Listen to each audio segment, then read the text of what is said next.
Good morning, everybody. So today is Tuesday. We were at market yesterday, and while I was at market, the guys were out here working.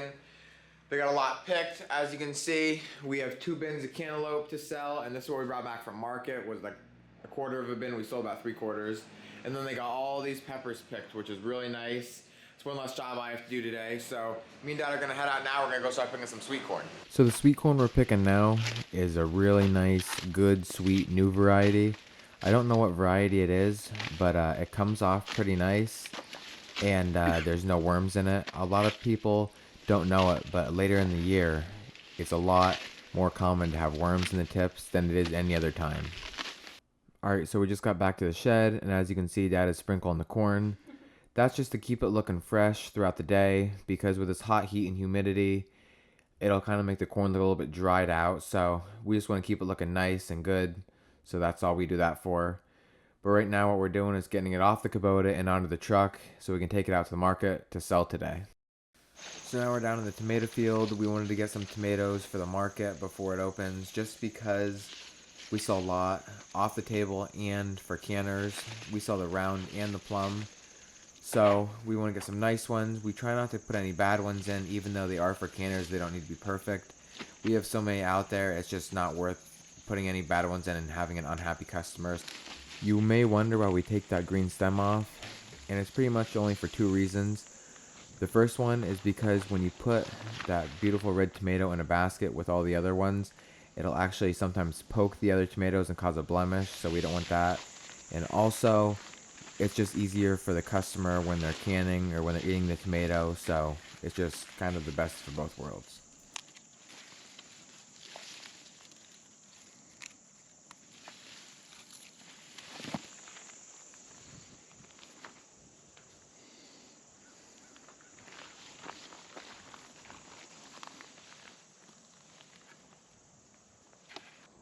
All right, I'm gonna load up.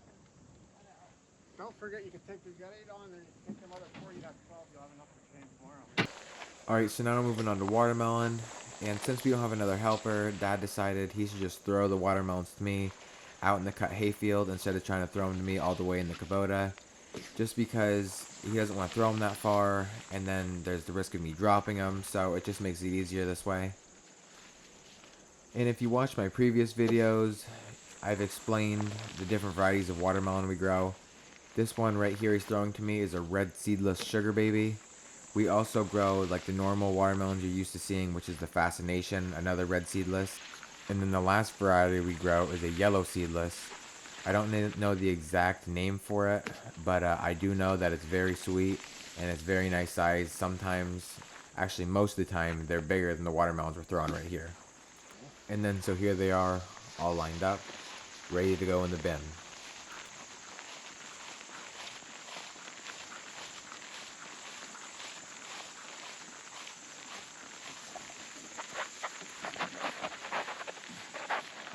We try and be gentle with them because they do crack like eggs.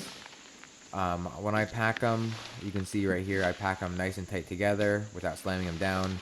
And then they'll stack just like this, all the way up through the bin until we're full, and then we'll load it up on our van, and then that's how we'll take it to market.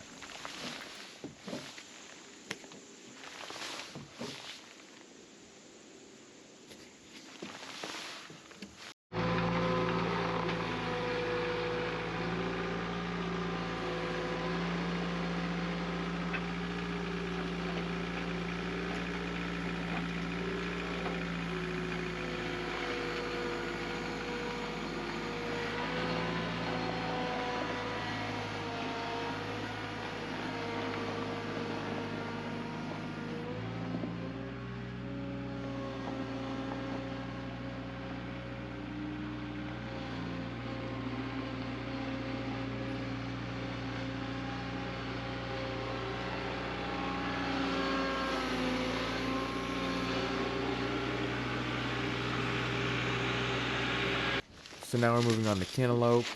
It's pretty amazing, especially for this time of year, to be getting this many cantaloupe with this nice of size and the good flavor that they have been. Yeah, there's no end. Let me tell you, don't start it again now.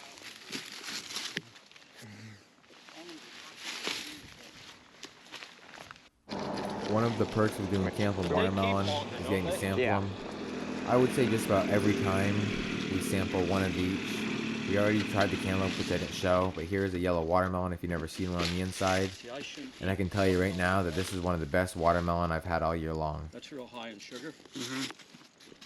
Here, try a bite. Alright, so now that cantaloupes are done, we're about to head back to the shed. As you can see, we got a nice, full, beautiful bin of pretty cantaloupes. So we're going to head back, put them in the cooler, and then move on to the next job. So now we're on the cabbage. Now, this is our mid-season cabbage. Because of the early heat we had, some of the cabbage is actually like on the outer leaves. It's starting to rot a little bit, so we do have to skim it down. The whole head is definitely not bad. Like I said, it's just an outer leaf, but it does make it a nuisance because if we would put that in the bin, it would rot all the cabbages around it. So you have to take the time to skim that off, but other than that, the cabbage is beautiful. So now we're moving on to Brussels sprouts. This is actually only our second time picking Brussels sprouts for the year. Now, Brussels sprouts are kind of a funny thing. They like a lot of space between each plant, and they like a lot of rain, but not too much rain. And another thing is, about 2 weeks before they're ready to be harvested, what you should technically do is go through and take the top off. You can kind of see here, one that has a top and one that doesn't. If you take the top off, your top Brussels sprouts around the crown will actually get a lot nicer size compared to the ones on the bottom. The ones on the bottom will get a lot bigger, as you can see, if you do not cut that top off, and then you won't have an even Brussels sprout. And also, as you can see, I'm having a little bit of trouble cutting these off. They get a very thick, hard stalk on them, so we usually use clippers, but all we could find on the Kubota was a big knife, so kind of just hacking at it. So then once we get the Brussels sprouts cut, then we'll take the leaves off. Some of them snap off really nice, as you can see, and then some are a little bit harder, but all in all, it's not really a bad job. I kind of like picking Brussels sprouts. And then once the leaves are off, what we'll do is, if there's any, like you can see that brown on the bottom of some of those bigger Brussels sprouts, we'll either pop some of them off if they're not nice, or we'll just take the outside layer off, kind of like the cabbage, and then they're good to go. So now that we're back to the shed, I gotta put the cabbage in the cooler. What I'm doing now is I got the pallet jack, obviously in the bin of cabbage, spinning it around, and then I'm gonna run it right in the cooler. I want to put it off to the edge a little bit, so that way it's not in our way. It's kind of hard though, because you can see we have a bunch of peppers and boxes off to our left, and then I got a bunch of bins of cantaloupe in front of me, so kind of just gonna put it off to the right here and then call it good.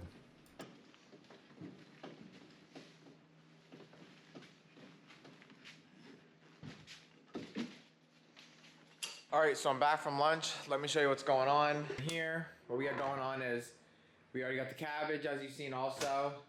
We got, that's our new bin of cantaloupes, and these two bins are from 2 days ago. We're gonna combine this bin with this bin, and we're gonna take that on Wednesday along with this bin of cabbage. Those two bins back there are gonna stay because we just can't sell that many.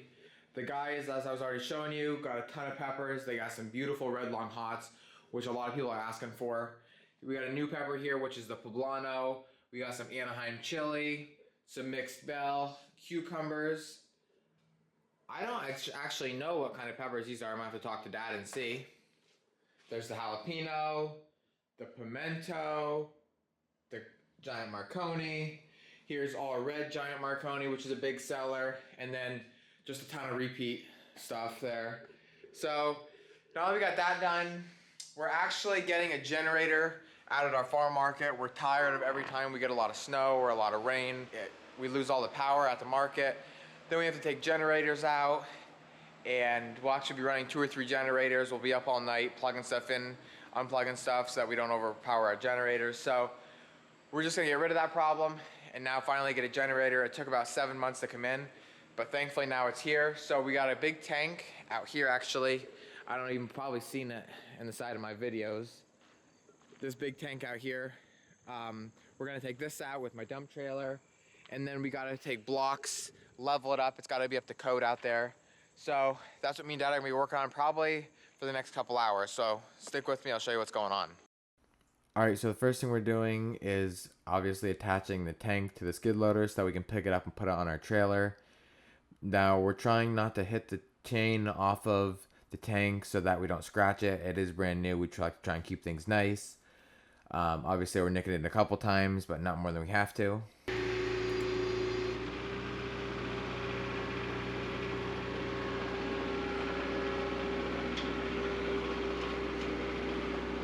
Hold on.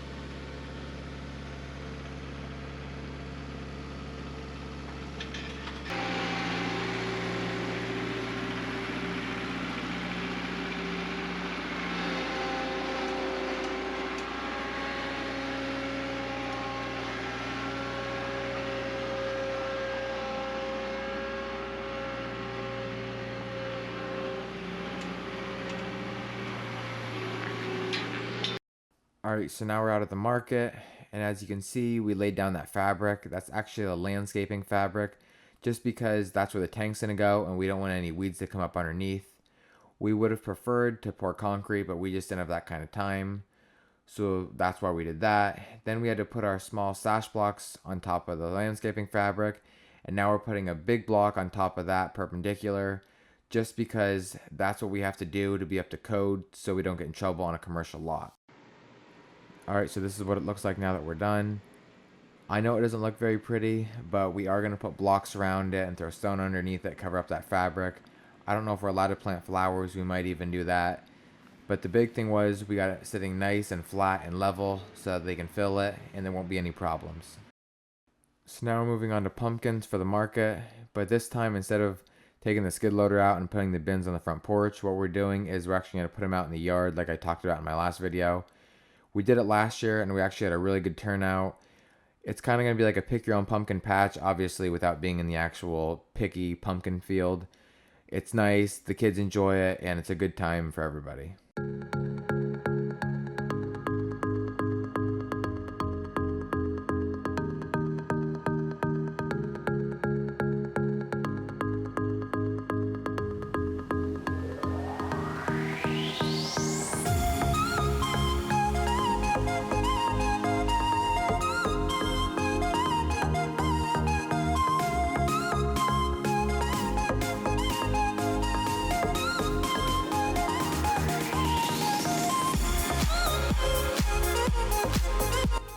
Alright, so we're out here now at the market. Caden's unloading them, and me and my uncle are setting them out. We're trying to put them in 3 different size categories, between a $3, a $4, and a $6. The $3 ones are next to the road, the $6 ones are in the middle, and the $4 ones are right here by the wagon. Now, this is going to take a while to set up. Like I said, there's probably going to be 15 bins in total we want to get out here, but right now we only have 5 bins to unload.